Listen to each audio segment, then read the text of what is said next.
I'm Mark. And I'm Josh. And this is Alter Ego Comics TV for the week of April 6, 2016. One of the best days of 2016 for comics so far. All kinds of cool stuff out this week. And I will lead off with my pick of the week, Spider-Man number 3 by Brian Michael Bendis and Sarah Pichelli. Spider-Man is, of course, the book that follows Miles Morales as he makes his way through the only Marvel Universe left standing after Secret Wars, which is the one Marvel Universe. The one. No one will get that joke except Josh and me. And the soul of this book, the sole reason that I was just blown away by it was the writing. I mean, the dialogue in here is phenomenal. It's just so good. You get Miles interacting with his overbearing grandmother, who's been called in to kind of help him get back on track, kind of a scared straight program, because his grades are in the toilet thanks to him being Spider-Man. And it just makes for great comedy and drama in this book. Ms. Marvel shows up because she and Miles are supposed to go out patrolling the neighborhood, and that whole interplay is outstanding. Just really good stuff. And we were fortunate this week because there's also another Brian Michael Bendis book out, Invincible Iron Man number 8, which features Tony and Peter Parker, aka Iron Man and Spider-Man, trying to rescue Jim Rhodes in Japan. AKA War Machine. AKA War Machine. Japan, AKA Nihongo. AKA the Iron Patriot, or War Machine, formerly the Iron Patriot. And again, Bendis nails it with the dialogue. I mean, this is the Peter Parker Spider-Man that everybody is familiar with. Lots of wisecracks, lots of quips, and it's just a lot of fun. The books, again, that I enjoyed the most this week were the books written by Brian Michael Bendis. Thank you. Thank you, Mr. Bendis. My pick of the week this week is The Fix, written by Nick Spencer with art by Steve Lieber. It's weird, they inverted the credits on the inside. It confused me for a second. Usually it's writer than artist. This is an independent book about... It's published by Image. It is published by Image. It is about criminals or people who are not honest, but it is super fun. If you've read Nick Spencer's Superior Foes of Spider-Man, or even his Ant-Man, that same kind of sense of fun, wacky, evil hijinks, criminal hijinks is great. There is a twist in the book that sets up a very interesting situation. And the dialogue is fun. You know, there's heisty parts, there's just ridiculous parts, and I enjoyed the heck out of it. It was the most real book this week, even though it's not especially real. I enjoyed it as well. There were 3 books in close contention for me this week for Pick of the Week, and The Fix was one of them. Now, full disclosure, we actually got a preview of this 3 weeks ago before we had to cement our orders with Image, and we actually increased our orders because both Josh and I thought The Fix was an outstanding book. So if you're looking for your indie fix this week, I did that. Pick up The Fix. The third book that was in contention for Pick of the Week for me was Star Wars Poe Dameron, written by Charles Soule, artwork by Phil Noto. And this was awesome. I guess we got a fair amount of Poe Dameron in The Force Awakens, not as much as some people would like, and this basically sets up what he was doing prior to where we see him in the film. So he actually is sent on the mission. We get to see General Leia in this, and she sends him on the mission to go find Max von Sydow, whatever his character's name is. He has a name in the show. It still boggles my mind that he was only in that movie for like a minute. Well, I have to assume that he's going to be in Rogue One or something else in a flashback. Because I don't know why you would cast somebody that big just for that, but it's Star Wars. I mean, not that he's a giant of film. Well, no, but he's worth more than the lines they gave him. He's worth more than what he got in that film. I mean, I don't know. Maybe he just wanted to be in Star Wars. But that's beside the point. So we get to see Poe's Black Squadron, his team that he assembles to go on the mission. And I'm curious to see, after you read this, you'll see that things are a little bit different than what we see in the film as far as how he gets from point A to point B. But his team consists of Greg Grunberg from the film. I don't remember what his name is. Sap Happy. It's a weird Flicks or something like Whiz that. Bangy. I don't remember what his name is. But he's basically got 4 pilots and a mechanic that he assembles to go on this mission for General Leia. And BB-8 is there, and you get a lot of great interaction between Poe and BB-8. Just a fun, exciting, everything you want in a Star Wars book.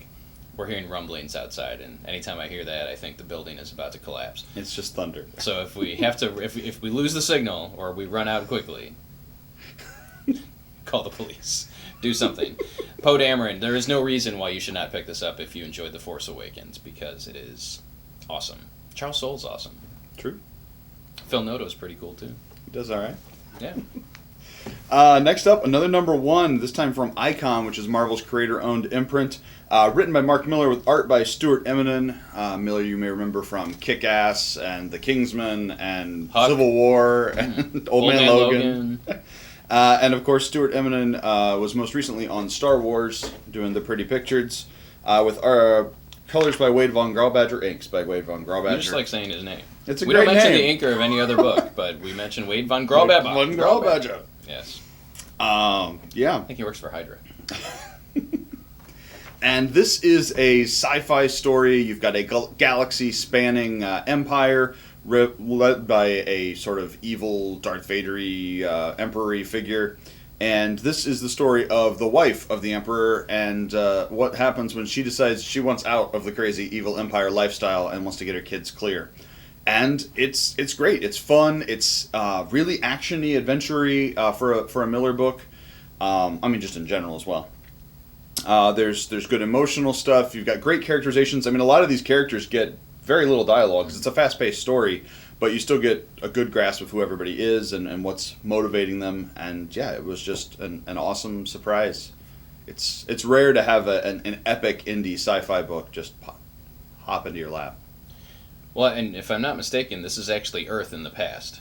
So or the future? It's all Earth's past. I thought it was Earth in the past. Well, I know parts of it take place in the past. I didn't know if the whole thing is the past. Maybe it is. I think it was. They're speaking English. I think, if I remember correctly, they're billing it as the first civilization on Earth, but they came from outer space or something because they have like lasers and stuff. Oh yeah, it's yeah. But there's also a T-Rex. It's like Star Wars. It was long ago, but it's futuristic. This was awesome as well. Highly recommend. Are we going to make this returnable? It is returnable. Let's make this returnable. So if you don't enjoy Empress #1, bring it back within 7 days, and we'll give you store credit equal to the purchase price. That's how much we enjoyed it. Also, George Lucas is in it. Yeah. And what else? Oh, by the time this goes live, we may actually have casting announcements for who's going to be in the Empress movie. Because if I remember correctly, Mark Millar was supposed to be announcing the stars of the film today. Today's the 6th, but you won't see this until the 8th. So yeah, seek out the internets and get it on the ground floor of Empress before it becomes another great movie. Finally, for me, well, not finally, I have one more thing to say, but Superman #51 gets my seal of approval this week. This is the first part of the formation of the Super League. It's written by Peter Tomasi with artwork by Mikel Janin, and the first page tells you everything you need to know for the most part. It's a big close-up on Superman's face, and he says, "I'm dying." So we get some emotional content here. Superman, because of his recent skirmishes in Justice League, in his own book, and over in Action Comics. I did like that they brought all those together, since they've been kind of happening contemporaneously, but not necessarily lining up. Yeah, Justice League I kind of felt was always off on its own and had no bearing on anything else, but that's being included in here. And one of the reasons that he is dying is because of his adventures on Apocalypse, where he was negative Superman or whatever he was. But this was really good, and it's only going to be, well, it's 51 and 52 of several of the Superman books. It might be all the Superman books. But I'm excited to keep reading it. I'm excited to see what happens. I have a theory, and I think we mentioned it in last week's episode, that this new 52 Superman will be no more after Rebirth, or be reduced, or be powerless and be just plain old Clark Kent. But who knows? Good setup story. Really enjoyed it. Yeah, I think it's 8 issues because it's across Superman Action, Superman Wonder Woman, and Superman Batman. There you go. So, but yes, 8 issues. Totally awesome. First issue was a good beginning. Another #1 this week. We've got Black Panther #1, and it's going to get bad here for a second, guys. Yep. Let's say Ta-Nehisi Has he? I wasn't even going Coates. to try. Yep. Writer won the National Book Award last year. Received a MacArthur grant. Apparently, big deal. And art by Brian Stelfreeze, who's been working for years, but seems to be they've pulled him out of retirement to draw this one, or out of whatever. They pulled him away He from doesn't work Dayman. that up. Oh, was he on Damon? Yeah, he was on Dayman. That was the big Is deal. that why Damon's behind? I don't know. So, no huge surprise to anyone who's been around for a while. Character that's going to be in Civil War gets their own series just before Civil War. The movie. But Black Panther is one of those characters who's not necessarily an integral part of the Marvel Universe, but who we constantly get people coming in asking for, where's the new Black Panther book, or what do you have that's Black Panther? Same thing for, like, Ghost Rider. They're not big, super important characters, but there's a lot of love for them. There's a huge fan base. And so they will be pleased. This is a very heavy Black Panther. If you've been following the saga... Not weight-wise. Yes, he's still in good shape. If you've been following the adventures of T'Challa for the last several years, stuff has not gone great. He was abdicated to the throne of Wakanda, and then Wakanda got pretty jacked up by Namor, basically flooding it. It's also been attacked by Thanos, and just all sorts of bad stuff. The people of Wakanda are having a rough time. Shuri, T'Challa's sister, who was the acting Black Panther and Queen of Wakanda, is missing or dead. So he's stepped back in to take over. So not all of the people trust him. There's unrest within his nation. There's attacks from without and within. And there's just a very good story. I mean, it's very real, down to earth, with lasers and a fictional country. And vibranium. Vibranium. Yes. I think it sets up, the Coates. I'll just call him Coates because I don't want to try and pronounce his first name. No offense, Mr. Coates. I just can't do it. We'll go on the internet and find out how to pronounce it. He sets up a lot of stuff. You can tell that this is the beginning of a grand plan that he has for the Black Panther. So I thought it was decent too.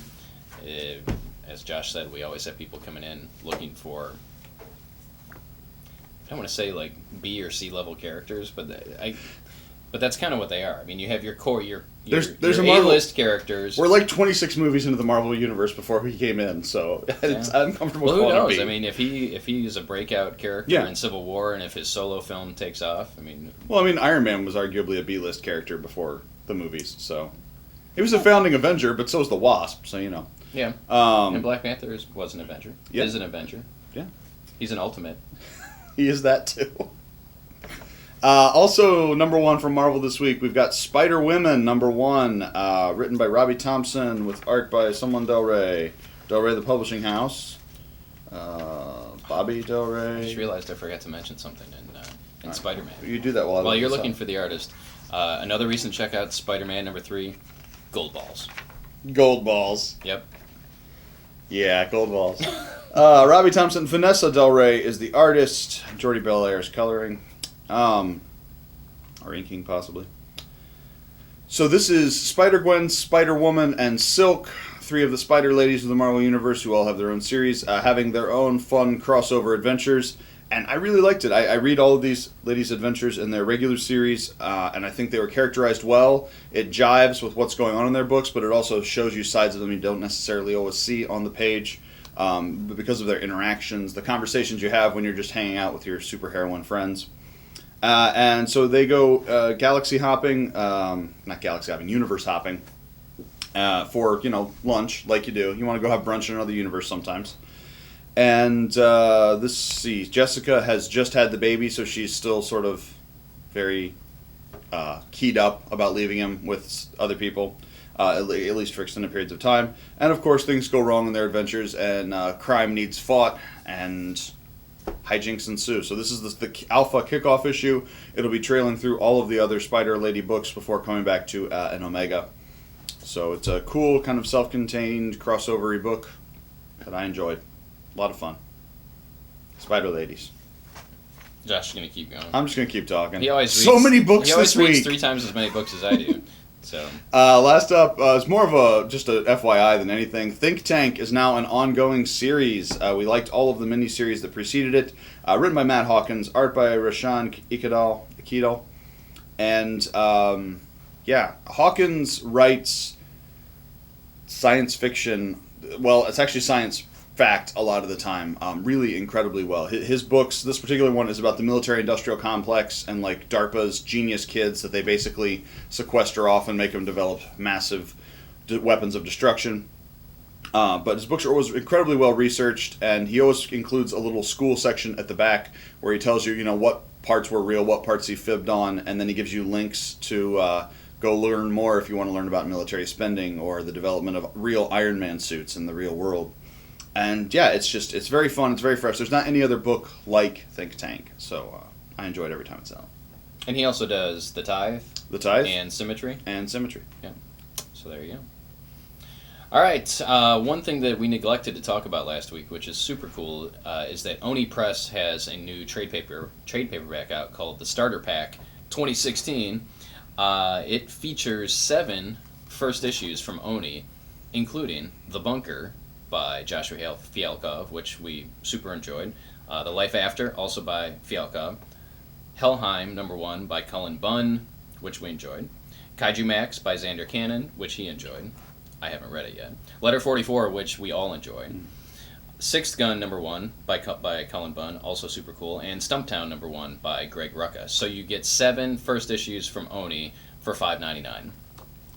It's awesome. If you're looking for a way to explore some new comics, and these are all kinds of genres. You've got kind of supernatural, well, not supernatural, you've got sci-fi with The Bunker, and The Sixth Gun, which is kind of a Western sci-fi.